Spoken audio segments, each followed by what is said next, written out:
Peraturan Mesyuarat 669. Datuk Yang di-Pertua, Datuk Pengerusi, saya telah menghantar peraturan usul 669 untuk memotong gaji 2 hari sebelum, mengikut peraturan mesyuarat 669. Akan tetapi Tuan Yang di-Pertua telah menolak usul tersebut.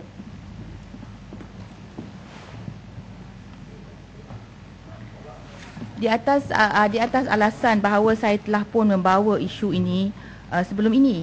Tuan Yang di-Pertua, Tan Sri Yang di-Pertua, sebenarnya usul potong gaji tak pernah saya bawa.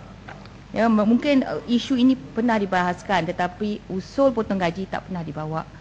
Dan saya with due respect, Tan Sri Yang di-Pertua, saya memohon ya penjelasan berkenaan dengan perkara ini, sebab mungkin Tan Sri Yang di-Pertua, pada saya ini adalah satu keputusan yang silap, kerana saya tidak pernah membawa usul potong gaji, ya. Dan Tan Sri Yang di-Pertua, saya juga pohon penjelasan di bawah peraturan mesyuarat mana yang digunakan untuk menolak usul 669 ini.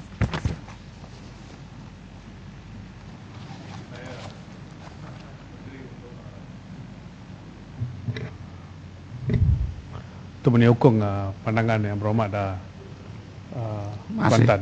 Yang Berhormat, adakah Yang Berhormat Tan Sri Pengerusi nak dengar apa yang saya nak kata, atau saya memberitahu pandangan saya selepas Tan Sri menjawab kepada Yang Berhormat menyokong kepada usul supaya saya mengubah pikiran, kan begitu. Jadi kalau begitu lebih baik saya dengar Yang Berhormat, karena Yang Berhormat berdiri atas point of order. Dan kalau berdiri atas point of order mana? Highlight to me. 669. Okey, sila. Tan Sri, pada pengetahuan saya, Tan Sri, saya telah membawa pemotongan gaji bukan sekali, banyak kali. Dan dalam konvensi parlimen dan juga dari SKME dan sebagainya, pada pengetahuan saya, pada asasnya kita hanya perlu memberi notis kepada Yang di-Pertua mengatakan bahawa satu proses pemotongan gaji dibuat. Itu saja diperlukan. Tidak perlu apa-apa asas, tidak perlu apa-apa faktor dan fakta-fakta tidak perlu disenaraikan ataupun diberitahu sebab-sebab kenapa pemotongan gaji. The element of surprise pada hari itu adalah ia di notis perlu diberi 48 jam sebelum permulaan pembahasan, dan pihak yang membawa ini dibenarkan membawa hujah-hujah yang kukuh dan membawa sokongan untuk memotong gaji tersebut.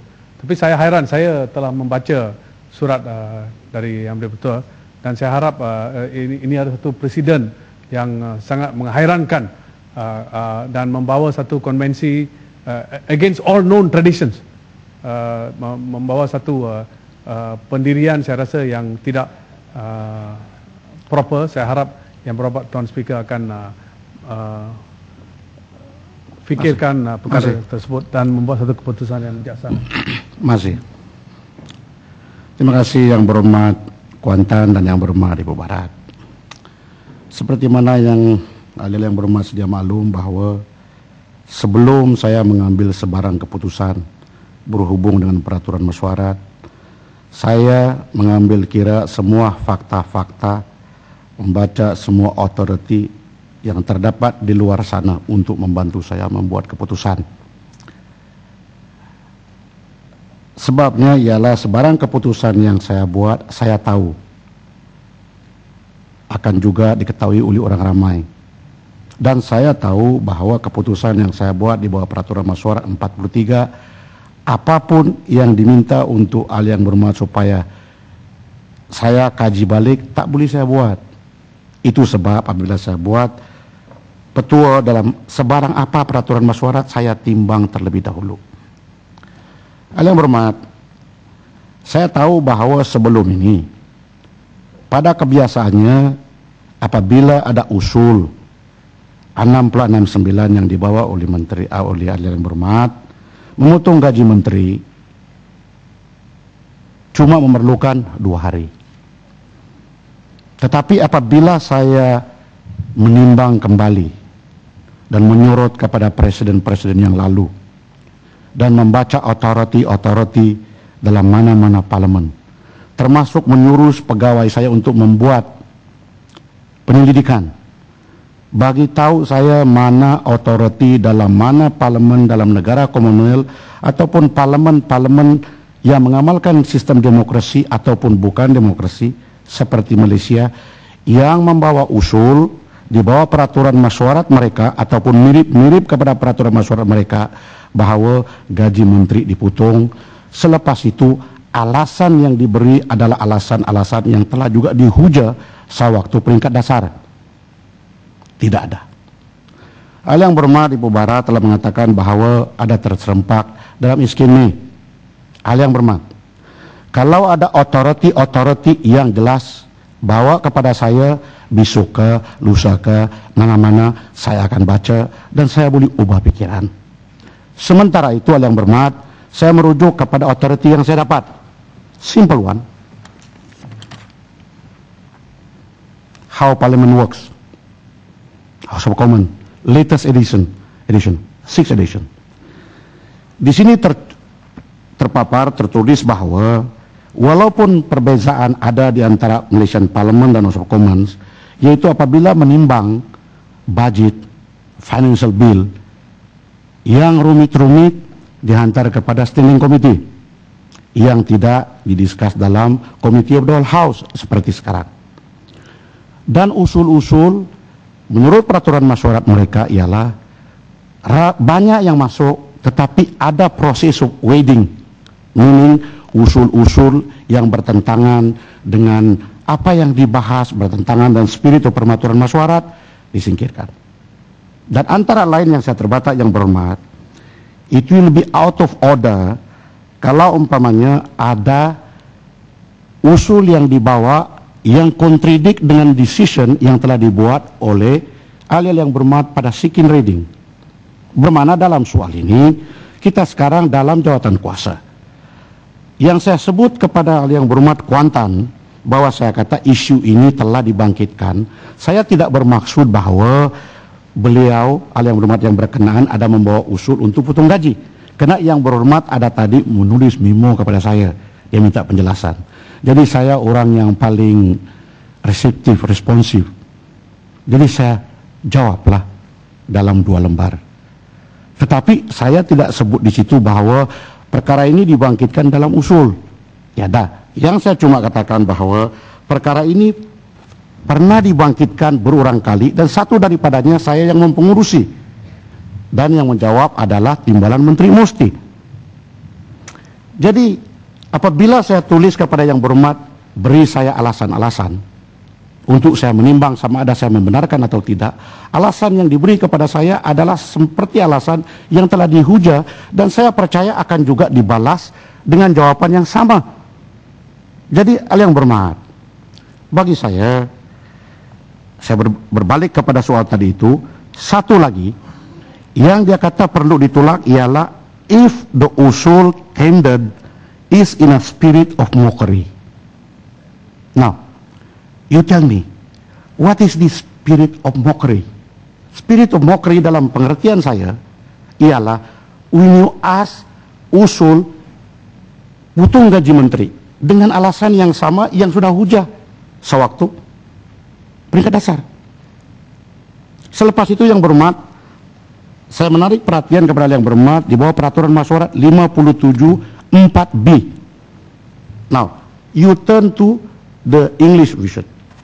English version kata bahwa yang dipertua boleh menolak atau yang dipertua boleh tidak menyampaikan kepada majelis. Kalau sekiranya yang dipertua memikirkan bahwa perkara yang dibawa itu adalah frivolous. Dalam translasi dia dalam bahasa Melayu dia kata sia-sia. Jadi apabila saya menimbang ini adalah mensia-siakan masa, membangkitkan satu isu yang telah pun dijawab beberapa kali dalam peringkat dasar dan dijawab balik dalam peringkat jawatan kuasa. Bagi saya, apabila Kuantan membawa isu ini beberapa kali, saya berpendirian bahwa Ahli yang berhormat berkenaan telah menjalankan tugas yang sabuli mungkin yang dibenarkan oleh peraturan mesyuarat. Karena semua itu akan termasuk kepada Hansen. Kalau jawaban-jawaban daripada kementerian yang berkenaan tidak memenuhi selera, kan itu menjadi tatapan dan bahan bacaan rakyat di luar sana. Mereka boleh menilai daripada itu. Satu lagi yang berhormat Kuantan dan Ibu Barat, isu ini tidak selesai lagi karena ada lagi langkah-langkah politik yang boleh dibuat di luar Dewan, seperti picketing, seperti bawa spanduk dan sedemikiannya. Dan kerajaan juga boleh memikirkan, karena kerajaan juga boleh memikirkan ini, karena segala isu mereka juga memikirkan. Jadi tugas saya ialah sebagai yang dipertua, walaupun dalam keadaan tersepit kadang-kadang, terpaksa juga membuat keputusan. Dan keputusan saya sememangnya tidak diterima oleh semua.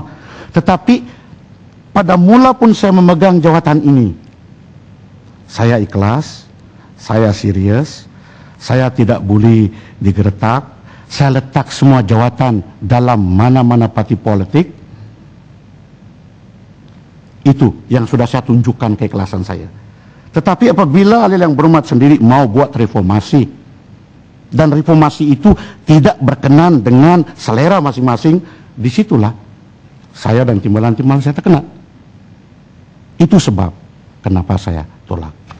Pun demikian, apabila saya jawab nota daripada Kuantan, saya kata, walau bagaimanapun, kalau yang berhormat juga tidak puas hati dengan penjelasan saya dalam memo, yang berhormat boleh berdiri dan tanya kepada menteri yang berkenaan apa persoalan-persoalan yang perlu dibangkitkan. Dan saya percaya menteri akan menjawab dan buat reaksi, karena dia menteri bertanggung jawab selain daripada apa yang dijawab oleh timbalan menteri. Dan apabila itu sudah dijawab, saya yakin dan percaya yang berhormat Kuantan tidak juga lagi akan puas hati, karena kepuasan dari Kuantan ialah untuk kerajaan memberi jaminan seperti yang berhormat buat tadi, minta menteri yang berkenan memberi jaminan kalau sekiranya banjir mau juga letak jawatan. Jadi kalau itulah yang memuaskan hati yang berhormat Kuantan, saya memikirkan bahwa menteri mesti kasih jaminan bahwa proyek ini tidak boleh dibuat karena ianya mendaruratkan, ianya membinasakan, ianya tidak boleh. Saya rasa menteri tidak akan buat begitu. Jadi semua ini saya ambil kira. Maka peraturan mesyuarat 57(4)B dalam pikiran saya berkenaan frivolous, sia-sia. And apabila itu dikemukakan, ia mempunyai ciri-ciri it was tendered in the spirit of mockery. Dan hal yang berhormat, bukan saja gaji menteri, seorang ada yang berhormat daripada sini, Bandar Kuching, mengemukakan usul di bawah ini untuk mengurangkan gaji OCPD dalam satu kawasan dengan alasan traffic jam. Jadi saya mempertahankan image parlimen. Kalau boleh segala hujah itu adalah bernas. Biarlah speaker ini tidak bernas hujahnya. Kadang-kadang pakai lugat Sabah. Tak apalah. Tapi alih-alih yang berhormat apabila berhujah dengan penuh hema. Apabila orang mendengar daripada luar, benar. Begitu. Kalau budaya parlimen ini setiap berhujah, berlempar kasut, maki hamun, mana-mana parlimen pun tidak juga buat begini, cuma 1-2. Kalau begitu cara, bagus lagi mesyuarat pengurusi JKKKK di kampung. Itu. Jadi itu respon saya kepada yang berhormat. Pun demikian, saya tidak menutup ruang untuk 669 sama sekali tidak membenarkan besok ataupun selepas itu. Karena ahli yang berhormat sedia maklum bahwa usul di bawah 669 juga dibuat nolak gaji pekan. Saya benarkan. Karena kementerian yang berkenaan mau jawab. Dan isu dibangkitkan itu juga, walaupun pada pendapat saya adalah terlampau luas dan lebar, saya benarkan. Kenapa? Kenapa bila pula saya tidak benarkan itu, saya akan dituduh bahwa, oh, ditolak sewenang-wenang karena ini adalah Perdana Menteri. Itu speaker takut kepada eksekutif. Itu tuduhan, tidak daripada itu. Tetapi, sebelum saya berhenti, satu persoalan yang sekarang ini sedang berputar, bermain-main dalam kepala saya. Apa kiranya kalau seorang backbencher daripada pihak kerjaan buat usul di bawah 669, minta supaya ada di antara ahli yang berhormat ini allowance diturunkan. Haruskah saya terima? Kalau umpamanya jadi sahad fast rule bahwa setiap usul yang di bawah 669 terima, maka saya terima. Maka apabila dibahas nanti, kalau pihak kerjaan juga berkeras, Bu Undi, maka jadilah ia satu kenyataan bahwa 669 it is not peraturan masyurat yang boleh digalakkan untuk digunakan sewenang-wenang. Walaupun ada yang mengatakan kepada saya, Tan Sri Speaker, kerjaan tidak akan buat itu because it will be a mockery. But then again, this is what I want to stop. If the spirit, there is a tendency of a mockery out of the procedure, I want to stop it. My decision is final, karena peraturan masyurat 43 mengatakan bahwa apapun keputusan speaker adalah mutamat. Masih. Tan Sri Yang Dipertua, saya bukan berniat untuk tidak menerima. Tapi Tan Sri Yang Dipertua, saya tak ada niat langsung untuk mockery dalam isu ini. Dan itu membaca niat yang salah di sudut hati. Sebenarnya ada lagi poin-poin daripada dalam kepala yang dalam heading yang saya beri kepada Tan Sri Speaker. Ada poin yang belum saya cakap dalam Dewan. Muhammad Kuantan ni dia tak faham. Saya faham ya Pak. Saya faham ya Pak. Oleh berhormat yang lain dulu. Saya paham. Itu sebab yang berhormat saya katakan, walau bagaimanapun saya benarkan yang berhormat untuk berdiri minta penjelasan kepada menteri yang berkenan kalau ada lagi poin-poin yang sebelum ini dapat dihujah. Itu sebab saya kata saya muka. Saya tidak ada had pasul, tetapi kalau dalam peraturan 669 then we go to bahas, mesti disokong. Lepas itu ada belah bahagian kah atau tiada kah? So that is what I was trying to avoid, because at the end of the day we will go to that. Sama jawapan, sama hujah, lebih kurang serupa. Itu sebab. Jadi Kuantan, saya benarkan kalau nanti ada perkara-perkara yang rasa perlu dikeluarkan yang belum dihujah sebelum ini, Menteri saya rasa akan menjawab. Minta penjelasan. Tan Sri, Batu Gajah sini ya Tan Sri. Tangga Batu sini Tan Sri. 669 penjelasan yang berhormat Tan Sri. Maaf ya Tan Sri, with due respect Tan Sri, penjelasan yang diberi. Tapi saya rasa dalam peraturan 66/9 ini tiada ruangan budi bicara yang diberi kepada Tan Sri ya, untuk menentukan sama ada usul itu diterima atau diterima, sebab yang sangat jelas peraturan 66/9 adalah notis 2 hari. Dengan izinnya Tan Sri, dan Tan Sri telah menggunakan peraturan masyarakat 57/4. Saya rasa itu peraturan 57 adalah untuk ruang undang-undang biasa ya. Yang 66/9 adalah untuk ruang undang-undang perbekalan ya Tan Sri ya, dengan izinnya. Lepas itu selagi peraturan masyarakat ini tidak dipindah 66/9, selagi inilah yang dipakai Tan Sri. Saya pohon Tan Sri, saya sangat risau apabila kalau ada kementeriannya yang telah gagal menjalankan tugasnya. Kita tidak boleh menggunakan peraturan ini dan harus bergantung kepada sama ada kementerian mau jawab atau tidak mau jawab Tan Sri ya. Saya paham. Terima kasih Tan Sri. Saya paham. Saya amat paham.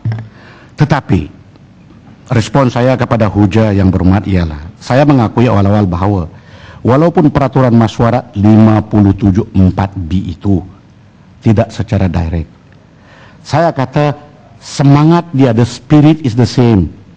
Begitu juga apa yang dalam buku ini nanti referensi saya kasih. Kalau ada umpamanya usul yang tendered in the spirit of mockery, they don't allow.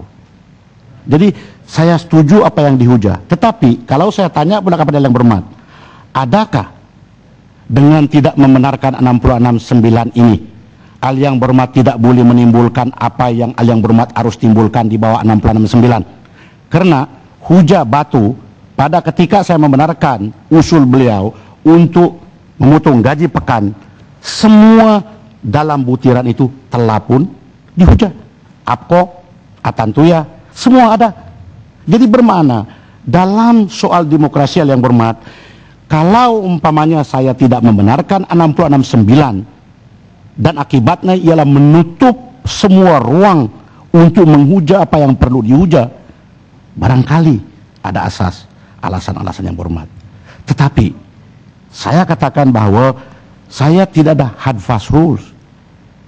Karena saya timbang. Dalam peraturan masyurat ini pun dia tidak mengatakan bahwa dia cuma kata 669 seseorang ahli yang bermat boleh minta buat pindahan dan kepada satu kepala dia bawa usul. Dia tidak sebut bahwa gaji menteri. Nah, saya sekarang masih menunggu lagi Ibu Barat. Mana tahu research officer saya tidak begitu bijaksana, ataupun I have not found it, I did not read it. Bring me an authority to that respect, dan I'm still open. Karena saya sudah bawa authority. Jadi yang berhormat, itu penjelasan saya. Di bawah masyurat 43 saya tidak boleh tarik balik. Jadi jangan lagi berbahas dengan saya ahli yang berhormat, karena kita akan menghabiskan masa. Minta penjelasan. Tan Sri. Sebenarnya saya telah pergi ke perpustakaan, tapi sayangnya dia tutup pukul 6. I went there to do research. I don't know why the library is closed. We can be here until 10:30. Sebenarnya I'm still open tomorrow, the day after tomorrow. Bring me. No, Tan Sri is open. Tan Sri's heart is open, but the library is not open. It should be there open at 10:30 seperti biasa. Oke. Tan Sri. Pihak-pihak yang berwajib ambil perhatian kepada apa yang ditimbulkan oleh yang berhormat. Pasal yang berhormat, mereka ini pun seperti yang ditimbulkan oleh tangan. Pegawai-pegawai yang lain mereka bertugas dengan ada masa. Kita saja ini yang bertugas dengan masa. Seperti all these years, Tan Sri, all these years in the last how many years, library dibuka sehingga habis parlimen bersidang kerana perlu kita pergi. Saya pergi. Lepas saya nak pergi baca eskime so that I can take on the issue. Tapi okey, sila. Tan Sri. Tan Sri menggunakan pandangan apa namanya tadi dalam buku yang terkini, Spirit of Mockery tadi. Saya rasa dengan izin it is a bit harsh lah kalau kita nak mengklasifikasikan usul daripada Kuantan itu dengan mempunyai spirit of mockery, suatu yang agaknya mendahului daripada hajat yang nak dibentangkan. Saya rasa kalau kita membentangkan dan berbahas, jadi tidaklah kita boleh mengatakan ianya mockery. Kemungkinannya kerana mockery ini satu perkara yang yang mempermain-mainkan, rasanya suatu yang berat untuk kita terima. Lagipun Dewan ini sentiasa menerima usul-usul potong gaji ini, dan kita bahaskan dalam Dewan. Dan kalau Tan Sri kata kalau pihak sebelah sana pula mengusulkan potong gaji di pihak sebelah sini, saya rasa bukan setakat potong gaji, Tan Sri, gantung tak bergaji pun pernah berlaku. Bukan setakat potong gaji, gantung tak bergaji. Maran belum kena lagi, kalau Maran kena baru tahu. Itu Tan Sri pandangan saya. Ya, Tangga Batu. Penghabisan Tangga Batu, selepas itu saya akan jemput seorang untuk memula perbahasan. Sila. Saya juga nak mulakan perbahasan, Tan Sri. Apapun apa yang disebut oleh Tan Sri tadi, saya merasakan ia merupakan satu cabaran yang besar. Saya rasa pelik apabila Kuala Krai tak bersetuju dengan pendapat Tan Sri. Sebab saya dengar ucapan Presiden PAS pun yang mengatakan kalau nak tahu pasal kelapa sawit, jangan tanya pakar penuri getah, pakar getah. Jadi di sana sebenarnya telah dapat satu ketidaksetujuan di kalangan mereka. Pakar tentang isu ini pun telah menyebut tentang perkara ini sebenarnya diperbesar-besarkan atas sebab-sebab politik, berasaskan kepada emosi. Jadi Tan Sri telah membuat satu keputusan yang tepat. Cuma pihak ini dia sengaja tidak menerima untuk menunjukkan kepada Dewan ini kononnya mereka mempunyai asas tentang perkara ini. Dewan ini mana boleh bergerak, mana boleh berhujah, kalau kita boleh berbahas begitu tadi saja. Sekarang ini ada jawab malasnya begitu. Sekarang ini kita berbahas yang bermaksud. Bila saya bercakap dia tak nak dengar kerana saya bercakap berasaskan kepada fakta ni saya sebut ni. Saya ulanglah, Presiden PAS kata, saya nak menarik perhatian tentang isu Lenas yang dibangkitkan perwakilan ketika bertama PAS. Saya minta isu ini dirujuk pada pakar. Kita ada pakar nuklear, Dr. Rosli Cik Mat, ahli Parlimen Ulu Langat. Dia PhD dalam bidang nuklear. Dr. Zulkifli Ahmad, bahagian keracunan. Jangan rujuk pada orang lain. nak tahu pasal kelapa sawit, jangan tanya pakar getah. Sebelum buat keputusan, rujuk pakar kita. Saya tidak mahu ulas panjang. Saya minta supaya dengar taklimat Dr. Rosli tentang ini. Masih Tanggap Batu. Ya, betul. Tapi perkara ini dibawa seolah-olah untuk menakut-nakutkan rakyat di Kuantan. Yang kerajaan mempunyai niat yang tak baik. Ini yang saya katakan tadi, Tan Sri telah buat keputusan yang betul. Terima kasih. Tanggap Batu, terima kasih. Yang berhormat Tanggap Batu, terima kasih dulu yang berhormat. Terima kasih yang berhormat. Ajar sikit yang berhormat Kuantan. Terima kasih. Yang berhormat, itulah tadi mukadimah saya awal-awal saya katakan. Sebelum saya buat keputusan, saya telah mengambil kira fakta-fakta yang harus saya ambil kira. Tolonglah yang berhormat, jangan pandang rendah kepada saya. Bermakna sebelum saya buat keputusan pun, perkara-perkara sebegitu saya ambil kira dan semua hujah daripada pihak berwajib, termasuk ahli yang berhormat yang buat usul.